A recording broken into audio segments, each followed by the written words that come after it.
it's tempura. So the first thing you need to know is it's just flour, right? Just AP flour. You'll read all sorts of different recipes, and some will use rice flour and different things. But this recipe that I'm showing you uses AP flour and ice cold water. Now, the ice cold water is a really important part of this, and all I'm going to use is a pair of these giant chopsticks, which are kind of funny. But you can see the crushed ice still in my water, and I'll explain why that's important. We're going to add that with the ice in it, by the way, to the flour, and then using the chopsticks, I just mix it. Why chopsticks and not a whisk? Because you don't want to exercise the gluten in the flour too much, because that will stop it from being really crisp. The coldness of the water is really important, hence the ice, because what we want is a reaction between the coldness of the batter and the heat of the oil, right? And that's an important part too. Make sure that you preheat your oil. Look, I'm checking my temperature. I'm at 360, 352. You want it up just above 350 because, of course, the temperature of the batter will reduce the temperature of your oil once you get into that frying process. So don't overmix it. Once that's sort of come together, that's it. You can stop right there. And then you need a little dredging flour, which I have here. And then whatever you like to eat, I'm going to throw some shrimp into my batter. I've got some different veggies that I toss in there as well. You just dredge it through the flour first. Again, just AP. You can season it if you want to season the flour, which is pretty cool.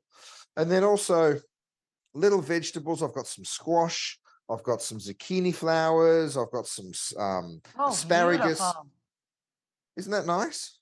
Those are beautiful vegetables. And so simple. I think people think that this is some sort of mystery, and it's really very simple.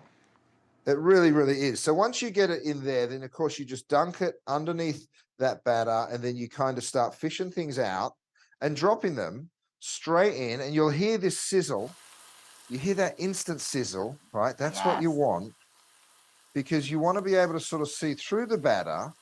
And you want, here's a shrimp, yum. You want it to be super, super crisp, and that's exactly what we're going to get. Now, if my batter wasn't so cold, Rach, of course, I wouldn't get that intense reaction. And what happens with that reaction, isn't that cool? It's a hot tub. It's all about the crispiness of that batter when it's done. It is. I'm not as good as using these chopsticks as I wish I was. We were playing around before you came on air, and I was doing my best Mr. Miyagi impression, looking for flies in here, but no flies. And then once you it's only in the oil for like a minute or so. That's the beauty, because you've got that really high heat in the oil, and you can see all of these little crispy bits that are sort of coming off the batter. And you don't want to overcook, especially your prawns or your shrimp. So we'll pull those out. And those veggies will all be done as well. What'd you just whisk up there for the sauce, my friend? It's a little bit of soy, a little bit of lemon, a little bit of sesame, and now I'm going to grate in some ginger. So it's kind of, my sort of take on a ponzu, I guess. That lemon gives you that beautiful citrus. You could use yuzu in there, of course, if you wanted. But you literally dip that, you dip your beautiful, look how crispy that is, prawn straight in there. Oh, I dropped it. You can see I'm not the king of chopsticks. I'll just use my fingers, right? You and chopsticks are having some troubles today, but it's so delicious, right? So crunchy.